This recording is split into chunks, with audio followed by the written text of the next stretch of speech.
Naniniwala po ba kayo na ang Diyos ay pwedeng-pwedeng kumilos?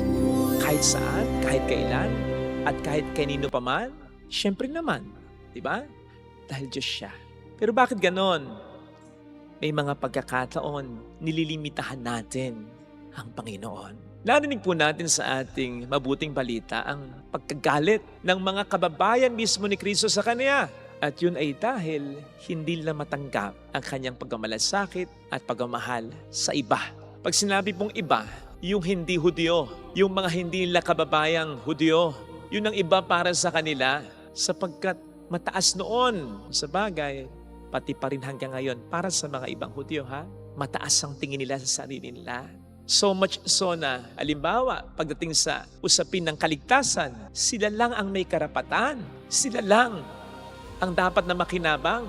Sa kanila lang dapat na kumilos ang Diyos. At yan ang dahilan kung bakit sabi ko nga'y galit na galit sila kay Jesus. Isa sa mga dahilan ay bago ang tagpong ito, nagpamalas na si Jesus ng kanyang pagliligtas sa mga hindi Hudyo. Niligtas na rin niya sila sa mga karamdaman, sa mga pagsapi ng demonyo. Nangangaral na rin siya sa kanila at sa kanyang pangangaral. Pinapakita at sinasabi din niya sa kanila na mahal din ng Diyos sila, ang mga hindi Hudyo. Katulad na lamang po ngayon sa sinabi niya sa kanyang mga kapwa Hudyo, pinagmalasakitan din ng Diyos kahit ang mga hindi Hudyo, ang babaeng balo na taga Sidon at sina Aman na taga Syria. So maliwanag, ang Diyos ay nililimitahan nila.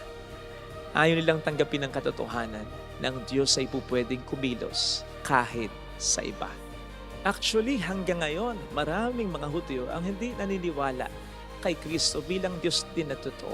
Dahil dyan, dahil sa dahilang yan, ayan ay kahit na nasa sa kanila na ang nag-uumapaw na patunay na si Kristo ay Diyos talaga, nandyan ang banal na kasalatan at nandyan ang mga lugar kung saan si Kristo ay ipinanganak, nabuhay, namatay at muling nabuhay na hindi nila kayang pasinungalingan. In fact, kapag kayo magpipilgrimage sa Holy Land, isa sa mga pinakamagaling na mga tour guide ay Hudyo. Dahil marami silang nalalaman na katotohanan tungkol kay Kristo. But despite that, marami sa kanila ang hindi pa rin naniniwala sa Kanya. At yun nga po ay dahil sa malasakit na pinakita niya para sa iba. They thought na kung si Kristo ay Diyos talaga, dapat sila lang at hindi ang iba. Kaugnay nito, kahit nga po si Kristo na sariling kababayan nila, ini-small nila sapagkat kilala nilang pamilya niya. Alam nila na hindi siya nag-aral sa standard nila. Kaya nga, di ba, ang tanong patungkol sa kanya nung nangangaral siya, saan niya nakuha ang karunungan yan? Paano siya nakagagawa ng mga himala?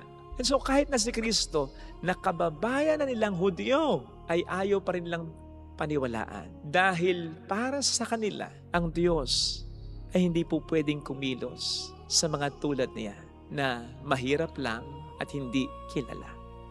Hindi po kaya may mga pagkakataon na tumutulad din tayo sa kanila. Halimbawa, ang Diyos ay nililimitahan lamang natin dito sa simbahan. Hindi ba talaga tayo naniniwala na ang Diyos ay pupwede ring nasa kahit saan, nasa kahit kailan? Kasi kung naniniwala po tayong ganyan, bakit ang bilis nating makagawa ng kasalanan?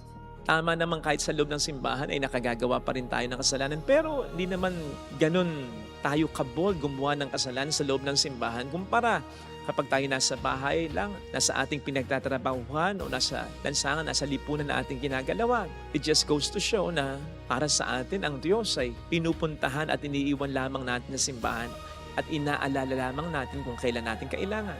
Kaugnay nito, bakit hindi natin makita ang Diyos sa kapwa natin? Permis nating pinangangalandakan yung karapatan natin na nakaugat sa dignidad natin bilang tao. At yung dignidad natin na yan bilang tao ay nakaugat sa pagiging anak natin ng Diyos.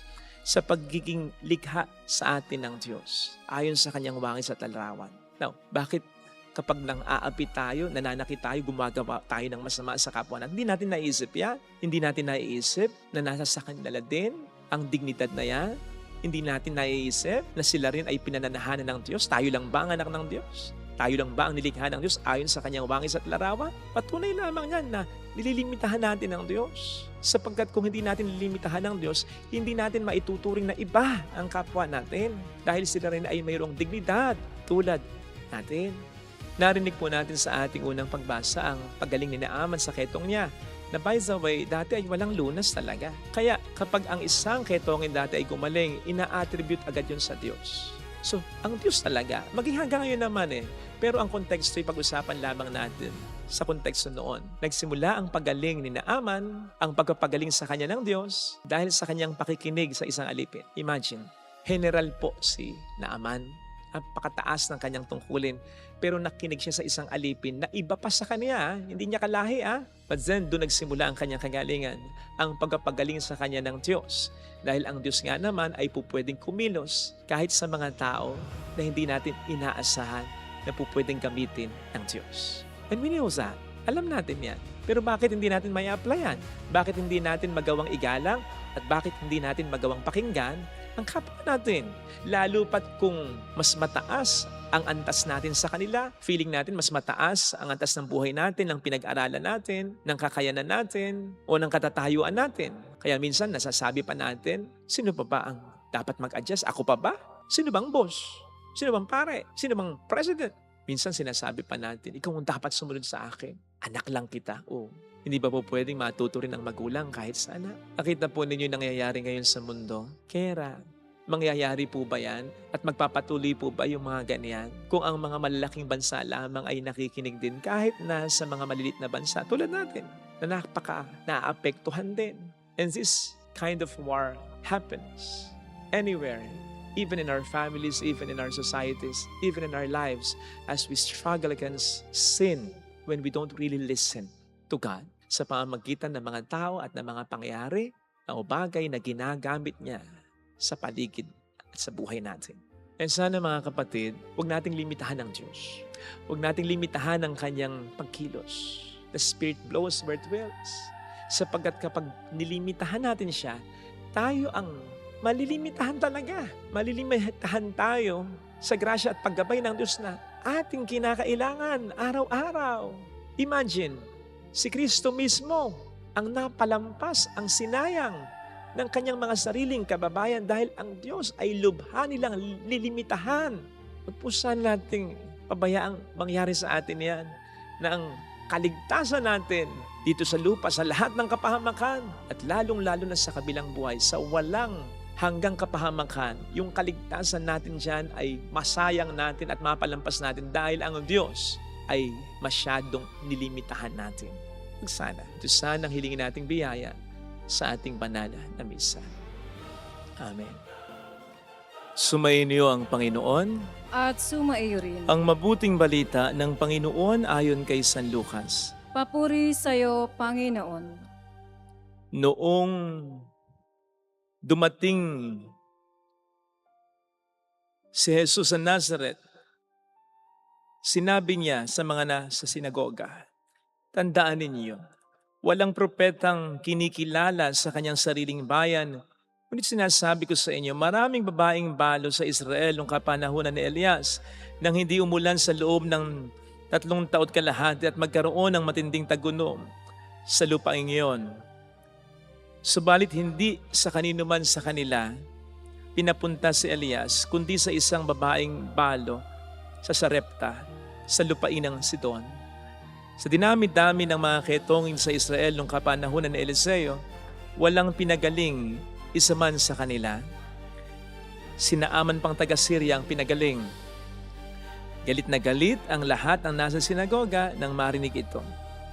Nagtindigan sila at ipinagtabuyan siyang palabas sa taluktok ng burol na kinatatayuan ng bayan upang ibulid sa bangin. Ngunit dumaan siya sa kalagitnaan nila at umalis. Ang mabuting balita ng Panginoon. Pinupuri ka namin, Panginoong Heso Kristo. Thank you for watching. Please like, share, and subscribe.